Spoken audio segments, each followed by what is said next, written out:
Hello students, welcome my YouTube channel. बेटा एक बार फिर से आ गए हम आपके लिए यूपी टीजीटी पीजीटी एग्जाम में हिंदी व्याकरण में वर्णमाला से संबंधित महत्वपूर्ण प्रश्न लेकर। वर्णमाला से संबंधित महत्वपूर्ण प्रश्नों की हमारी तीसरी पीपीटी है। इससे पहले 2 पीपीटी हम पढ़ा चुके हैं। हमने संपूर्ण प्रश्नों को कवर किया है, इससे बाहर प्रश्न नहीं जाएगा। बेटा आप अपना एक नोट्स बना लीजिए और हमारे साथ करिए। चलिए वीडियो प्रारंभ करते हैं। प्रश्न संख्या 1। निम्नलिखित में से कौन सा वर्ण सघोष महाप्राण व्यंजन है? 4 विकल्प है। ए क, बी झ, सी थ और डी प। तो आंसर क्या हो जाएगा बेटा? बी। बी सघोष भी है और महाप्राण भी है। ठीक है बेटा, इसका डिटेल वीडियो पिछली वीडियो आप देखेंगे तो हमने उसमें आपको अघोष और सघोष दोनों चीजें बढ़ाई हैं। ठीक है, चलिए बी विकल्प आपका बिल्कुल सही आंसर हो जाएगा आपका बी। प्रश्न संख्या 2। निम्न में से कौन सा युग्म अघोष ध्वनि का है? 4 विकल्प है। ए ग और घ, बी ड और ढ, सी प और फ और बी द और ध। तो बेटा जो अघोष ध्वनि का युग्म है वो है प और फ। ठीक है, क्योंकि हमारे वर्णों के जो शुरू के 2 वर्ण होते हैं वो क्या होते हैं? अघोष होते हैं। ठीक है, और यदि हम प वर्ग की बात करेंगे तो प और फ ये शुरू के एक और दूसरा व्यंजन है और शुरू के 2 व्यंजन क्या होते हैं? अघोष होते हैं। तो आंसर क्या हो जाएगा बेटा हमारा सी। प्रश्न संख्या 3। इनमें से कौन व्यंजन अल्प प्राण है? 4 विकल्प है। एक है, बी थ, सी च और डी फ। तो हमने आपको बताया था कि वर्ग का जो हमारे 5 वर्ग होते हैं क, च, ट और प, इन वर्गों का पहला और तीसरा क्या होता है? अल्प प्राण होता है। और दूसरा और चौथा क्या होता है? दूसरा और चौथा क्या होता है? महाप्राण। और ये क्या पूछ रहे हैं बेटा? ये कह रहे हैं कि अल्प प्राण कौन सा है? तो देखिए बेटा, ख, ख क्या है? ख तो महाप्राण है। थ भी नहीं हो सकता, क्या हो सकता है? च। च क्या है? च। देखिए पहला वर्ण है तो पहला वर्ण और तीसरा वर्ण क्या होता है? अल्प प्राण होता है। तो सी विकल्प आपका बिल्कुल सही आंसर हो जाएगा आपका सी। प्रश्न संख्या 4। हिंदी में स्पर्श व्यंजनों के 5 वर्गों के दूसरे और चौथे वर्ण कहलाते हैं? ए अल्प प्राण व्यंजन, बी महाप्राण व्यंजन, सी घोष व्यंजन और डी अघोष व्यंजन। तो देखिए बेटा मैंने आपको बताया था कि हिंदी में स्पर्श व्यंजन जो हमारे 25 होते हैं का, च, ट, त और पा, ये जो हमारे 25 व्यंजन होते हैं इनमें से इनका जो दूसरा और चौथा होता है तो वो क्या होता है बेटा? ये पूछे दूसरा और चौथा क्या होता है? महाप्राण होता है। ठीक है, बी विकल्प हमारा बिल्कुल सही आंसर हो जाएगा हमारा बी। प्रश्न संख्या 5। निम्नलिखित व्यंजनों में कौन महाप्राण होता है? ठीक है बेटा, 4 विकल्प है। ए क, बी ग, सी अण और डी ठ। तो बेटा क्या हो जाएगा? ठ, क्योंकि यदि हम ट वर्ग में जाएंगे ट और ठ, पहला अल्प प्राण और दूसरा होता है महाप्राण। तो कौन सा हो जाएगा? डी विकल्प हमारा बिल्कुल सही आंसर हो जाएगा डी। प्रश्न संख्या 6। महाप्राण ध्वनिया व्यंजन वर्ग में किससे संबंधित होती हैं? 4 विकल्प है। पहला दूसरा, बी दूसरा तीसरा, सी दूसरा चौथा और डी पहला चौथा। तो बेटा महाप्राण किससे होती है? पहला तो अल्पप्राण और दूसरा होता है महाप्राण, यानी कि दूसरा और चौथा। सी विकल्प बिल्कुल सही आंसर हो जाएगा आपका सी। प्रश्न संख्या 7। निम्न में से कौन एक अल्प प्राण ध्वनि है? 4 विकल्प है। एक है, बी ख, सी घ और डी ध। तो बेटा हमारा ए विकल्प बिल्कुल सही है। ए क्या है? हमारी अल्प प्राण ध्वनि। क्यों? क्योंकि ये वो जो हमारे पंचमा क्या है? हमारे 25 स्पर्शी व्यंजन है क, च, ट, प और प, उनका पहला ही लेटर है और पहला क्या होता है? अल्प प्राण। प्रश्न संख्या 8। श श श के अंतर्गत आते हैं ए ऊष्म, बी स्पर्श, सी अंतस्थ और डी संयुक्त। तो बेटा श श श के अंतर्गत आते हैं ऊष्म व्यंजन। श श श किसके अंतर्गत आते हैं? ऊष्म व्यंजन के अंतर्गत आते हैं। ए विकल्प बिल्कुल सही आंसर हो जाएगा ए। प्रश्न संख्या 9। इसमें से ऊष्म व्यंजन नहीं है तो कौन सा नहीं है बेटा? देखिए ये जो इन्होंने पहले भी बताया हमारे ये जो श श श होते हैं कौन कौन से होते हैं? श, श, स और है, ये हमारे कौन से होते हैं? ऊष्म व्यंजन। ठीक है, तो ल अलग है, ये हो जाएगा डी विकल्प हमारा बिल्कुल सही है। प्रश्न के हिसाब से ये हमारा ऊष्म व्यंजन नहीं है, आंसर हो जाएगा डी। प्रश्न संख्या 10, अनुनासिक व्यंजन कौन से होते हैं? ए वर्ण के प्रथमा अक्षर, बी वर्ग का तृतीय अक्षर, सी वर्ग का चौथा अक्षर या डी वर्ग का पंचमा अक्षर। तो देखिए बेटा, जो अनुनासिक जो नासिका से बोले जाते हैं वो कौन से होते हैं? वर्ग का पंचमा अक्षर। कौन कौन सा? अने खाली,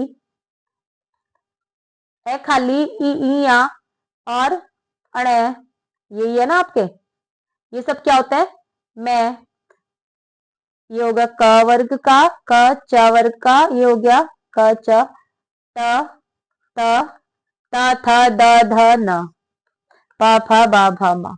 तो ये किससे बोले जाते हैं बेटा? ये हमारे नासिका से भी बोले जाते हैं, नासिका का प्रयोग किया जाता है इन्हें बोलने के लिए। ठीक है, तो वर्ग का जो पांचवा अक्षर होता है, देखिए यदि आप लिखेंगे क ख ग घ और अण, पांचवा ये ना, 1 2 3 4 5, ऐसे आप लिखेंगे चा छा जा झा और या, फिर टा क च ट ठ टा ठ डा और धा और अणा, फिर क च ट ट थ द ध न, प फ ब भ और म।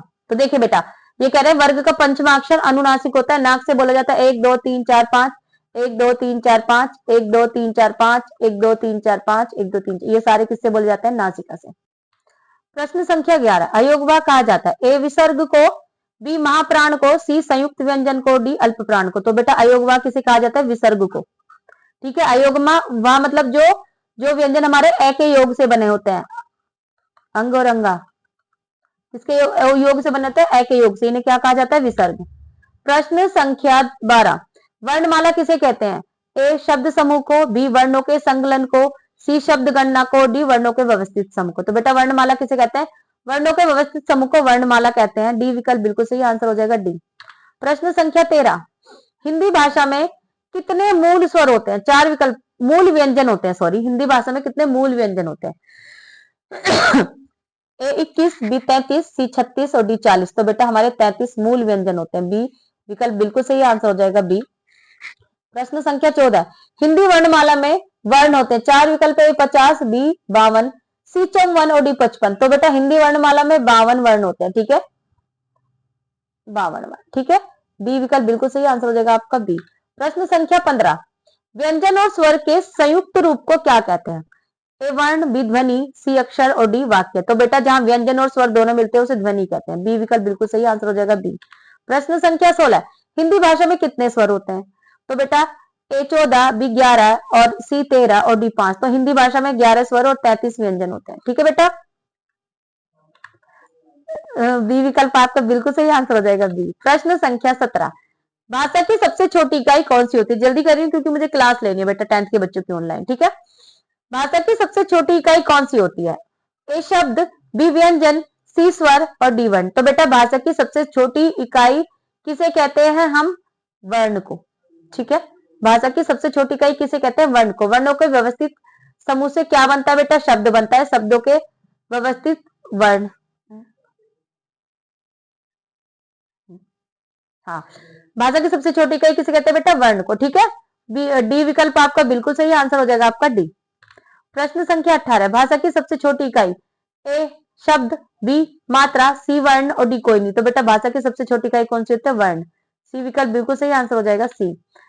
प्रश्न संख्या 19, स्वर सॉरी मात्रा स्वर को क्या कहते हैं? मात्रा स्वर को क्या कहते हैं? ए वर्ण, बी समरूप ग्रेफीम, सी रूप और डी शब्द। तो देखिए बेटा मात्रा स्वर को क्या कहते हैं? समरूप ग्रेफीम। बी विकल्प बिल्कुल सही आंसर हो जाएगा आपका, बी। ये क्वेश्चन रट ले बेटा, मोस्ट इंपोर्टेंट। मात्रा स्वर को क्या कहते हैं? समरूप ग्रेफिक। प्रश्न संख्या 20, स्र एक संयुक्त व्यंजन है, इसमें किन दो वर्णों को सम्मिलित किया गया है? ए स और र वर्ण को, बी श और र वर्ण को, सी श और र वर्ण को, डी श और अ वर्ण को। तो बेटा स्र में किसको किया गया है? श और ये वाला श और प्लस ये वाला र। ठीक है, तब क्या बनता है? तब जाके बनता है श्र। ठीक है, हमारे संयुक्त वर्ण कितने होते हैं? 4। कौन कौन से? क्षत्रिय, त्रय और श और ये 4 होते हैं। ठीक है बेटा। प्रश्न संख्या 21, इनमें से कौन सी ध्वनि संयुक्त व्यंजन है? संयुक्त व्यंजन पूछ रही है बेटा। एक क्या है? बी च च, सी ट और डी ओ ओ। तो बेटा संयुक्त व्यंजन ध्वनि कौन सी है? क्या, आधा क और ए विकल्प बिल्कुल सही आंसर हो जाएगा आपका ए। प्रश्न संख्या 22 सॉरी, प्रश्न संख्या 22। आपको पढ़ाते पढ़ाते मेरी जबान भी लड़खड़ाने लगी है। चलिए, एक में तालव्य ध्वनियों का प्रयोग हुआ है। ए पापा, बी बाबा, सी मामा और डी चाचा। देखिए पापा ओष्ठ से बोला, बाबा भी, मामा किससे बोला? ओष्ठ से बोला, चाचा चाचा आपने ओष्ठ से नहीं बोला, तो आंसर हो जाएगा आपका डी। तालव्य ध्वनि कौन सी होती है? च, छ, ज, ठीक है बेटा। चलिए, प्रश्न संख्या 23। मैं बार बार कह रही हूँ, अपना रजिस्टर नोट्स बना लेंगे हम, क्रम वाइज आपको पढ़ाने तो नोट्स बनाएंगे तो पूरे नोट्स बन जाएंगे आपके। लिखित भाषा में विचारों को कैसे व्यक्त किया जाता है? 4 विकल्प है। ए संकेतों के द्वारा, बी बोलकर, सी लिखकर और डी सुनकर। और जब आपका सिलेक्शन हो जाएगा, आप हमें जब प्लीज जरूर बता देना कि आपका सिलेक्शन हमारी यूट्यूब वीडियो देखकर हुआ है, ठीक है। लिखित भाषा में विचारों को कैसे व्यक्त किया जाता है? ए संकेतों के द्वारा, बी बोलकर, सी लिखकर और डी सुनकर। तो बेटा लिखित भाषा में लिखकर विचारों को व्यक्त किया जाता है, सी विकल्प बिल्कुल सही आंसर हो जाएगा सी। प्रश्न संख्या 24। कै व्यंजन के विषय में निम्न में से कौन सा सही है? ए अल्प प्राण, घोष, स्पर्शी, कंठ ध्वनि। बी महाप्राण, घोष, ये क्या है? अल्प प्राण, अघोष, स्पर्शी, कंठ ध्वनि। बी महाप्राण, घोष, स्पर्शी, कंठ ध्वनि, ठीक है। सी अल्प प्राण, घोष, स्पर्शी, तालव्य ध्वनि। डी महाप्राण, घोष, स्पर्शी, कंठ ध्वनि। देखिए बेटा ये क्या है? कै। पहला वर्ण क्या होता है? एक तो अल्प प्राण होता है, दूसरा क्या होता है? दूसरा अघोष होता है, तीसरा क्या होता है? कै स्पर्शी भी होता है, और चौथा क्या होता है? कंठ्य भी होते हैं।